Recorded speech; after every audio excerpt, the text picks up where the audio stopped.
So I bought my first home when I was 23. I made some mistakes too, but hopefully you can learn from my experience as a broker for over 30 years. And we came up with 10 common mistakes first-time buyers are making when they're buying their first home.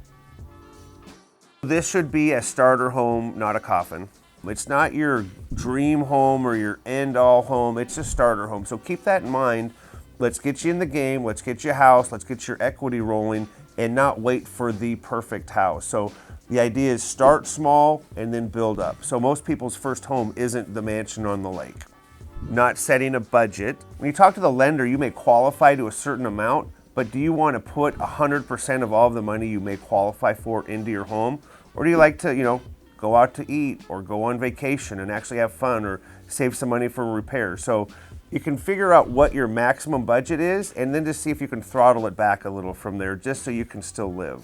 Not getting pre-approved for your mortgage. So you're out there looking at all these homes willy-nilly. You have no idea what the payment's going to be or what's going on. So you could spend hours, days, week looking in the wrong price range. So all of a sudden you go out, you find a house, you really love it, you want to make an offer and you don't qualify. So you just wasted a ton of time. So one of the very first steps is talking to a lender to make sure you know where you fit in the financial equation for home ownership. Failing to do your homework.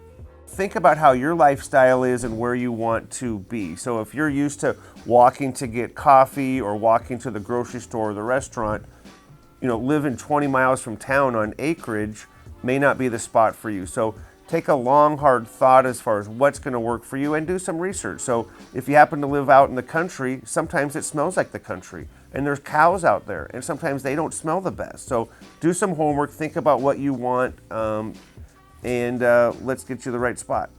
Not considering the long term. Life happens fast, super fast. So sometimes you're in a house all of a sudden 5, 10, some people live in a house 20, 30 years. It's not the norm, but it does happen.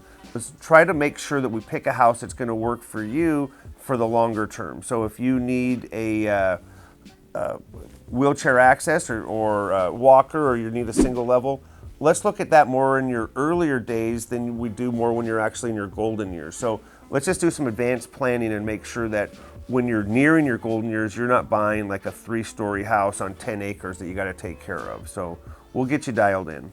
Skipping the home inspection. It seems like a no-brainer. Yeah, you wouldn't want to skip the home inspection. Depending on which market you're in and the activity on the home would depend on if you're going to get an inspection or not. So I've had buyers get inspections and skip them. The big disadvantage is you don't really have a punch list of ideas or repairs that you can work on down the road. So 99% of the time we suggest getting a home inspection just because we're going to let you know what your future holds as far as where to budget for fixing everything. So get that home inspection. Not jacking your credit up. Don't do it. If you want to get a vehicle or a car, what's more important, your fancy new car or actually owning a house? So avoid any major purchases at the same time when you're looking to buy a house. What that does is it throws off your credit ratios and your qualifying. So instead of getting something decent, you have a decent truck, let's say, now you're going to get a lot less house. So prioritize and see what you want to get. Usually the people lending the money on cars have no problem if you have a home, but get the home first. So there is a way to do it. Home, then car, not car, then home. Not getting help from a real estate broker. A big mistake I see is kind of picking the right agent. So if you are driving around, you see a house you want and you call that broker with their sign on the property, guess what? That broker represents the seller.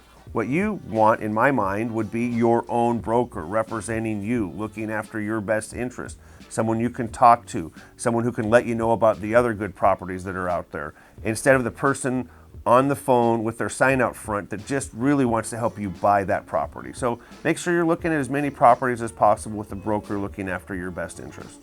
Not being patient. Take your time when you're out there looking, make sure you're gonna get the right house. But when you see it, you sure as hellfire better make sure to go for it, because if you're looking for a bit of a unicorn, you need to act quick.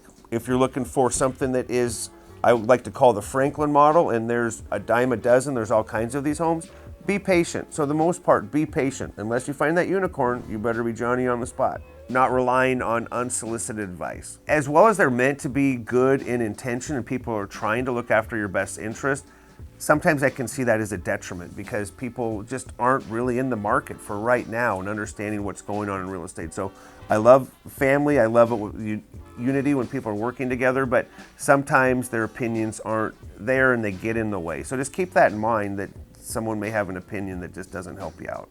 Those were a few of the mistakes. I would say there's a lot more mistakes that people make on a regular basis. Buyers, brokers, everyone's making mistakes. So in my mind, the idea is to try to learn from your past, from your experience, and try to make sure to not avoid those mistakes. And so that's something that I like with my job, is that I can learn and move on and hopefully help you try to avoid future mistakes as well. So if you're interested, we have other videos. Feel free to check them out. Or if you happen to be located in the Pacific Northwest, we're available to help folks looking to buy or sell real estate around here as well. Like and subscribe for some more helpful content.